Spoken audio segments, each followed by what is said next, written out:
Good day everyone, especially to you ma'am. Now I will be discussing to you the program or course content. So, when we say program or course content encompass the theories, principle, generalization, concepts, ideas which guide future teachers in becoming effective educator.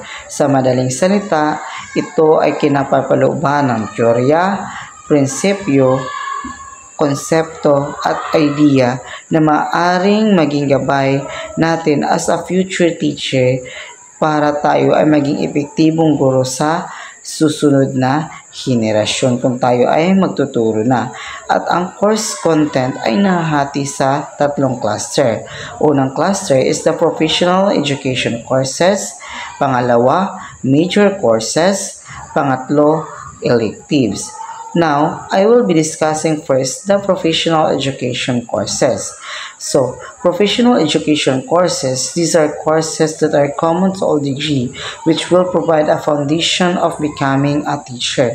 So, ito talaga ay kinakailangan, so ang sabi natin professional education courses, ito talaga yung mga courses na kinakailangan talaga nating ma-hit or kinakailangan talaga nating makuha sapagkat ito ay makakatulong sa atin para mas mahubog pa tayo at mas maunawaan pa natin kung paano nga ba maging isang guro, no? Kung paano nga ba ang mga dapat taglayin ng isang guro kapag siya ay nagtuturo na, no?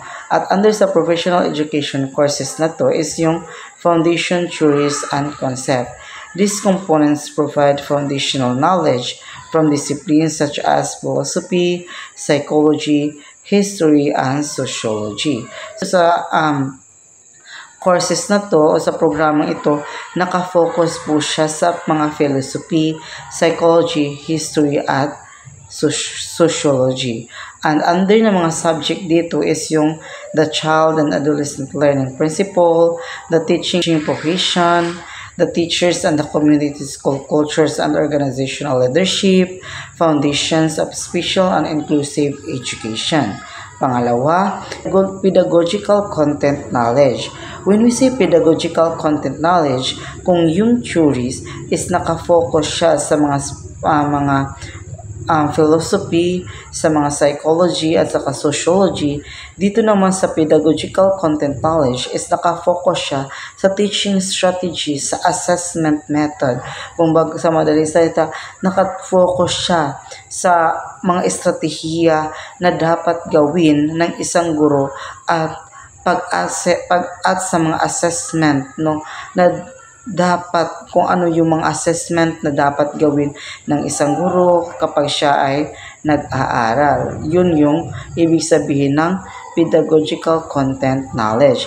And under na mga subject dito is ang facilitating learning-centered teaching and learning, assessment and learning 1, assessment and learning 2, technology for teaching and learning 1, the teachers and the school curriculum, the building and enhancing new literacies across the curriculum. No? At ang pangatlo is the experiential learning courses. Kung ang isa is nakafocus siya sa philosophy at ang pangalawa is nakafocus sa teaching strategies and assessment, dito sa pangatlo is ini-integrate na niya yung mga theory at ang practical experiences.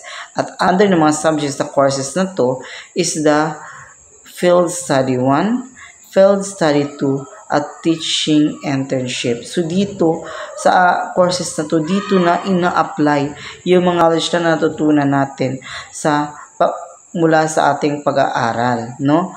At dito na tayo sa cluster 2, which is the major subject. Major subject are listed for every degree program as attached in the same O. No, ito yung mga major subject na kinakailangan talaga din nating pag-aralan sapagkat dito tayo mas nakafocus. For example, we as a Filipino major, di ba, nakafocus tayo sa mga asignaturang Filipino tulad ng asignatura ng wika, di ba, tulad ng sa tulad sa asignatura nakatuon sa wika, then mga estruktura ng wika, pagsasalin, pagsasadula, yun yung mga subject na under dito sa major courses, no? Then, ang pangatlong cluster is the elective. Any additional subject and other degree programs for teachers' education can be offered as electives. So, sa madaling salita, itong electives na to is mga additional subject lamang, no, na maaari ring makatulong sa iyo na mas mahubog pa ang iyong pagkakaunawa o yung kaalaman as a future teacher. Ngunit, hindi ibig sabihin na kinakailangan mo talagang kunin lahat ng subject na nakapaloob sa electives, sapagkat dito sa electives, kung yung ibang mga cluster is kinakailangan mo talaga makuha iyon at matutunan iyon, dito sa electives ay maaari ka lang pumili ng mga subject na iyong gustong matutunan. No, yun yung pagkakaiba yung ng tatlo. Yung unang cluster, which is nakatuon sa teachings sa professional of teachers. Pangalawa is pedagogical content, is same lamang. Kinakailangan natin yung matutunan. At dito sa cluster 2, electives, dito na iiba sapagkat hindi lahat ng subject na under dito is kinakailangan nating makuha. Yun yung pagkakaiba nila. So doon lamang po nagtatapos ang aking pagtatalakay. At ngunit, mayroon lamang akong ipapagawa sa inyo. Maaari ba kayong gumawa ng 2 to 3 na refleksyon tungkol sa aking itinalakay sa araw na ito. At paki-comment na lang po ng inyong mga reflection sa comment box dito. So, maraming salamat po sa inyong pakikinig.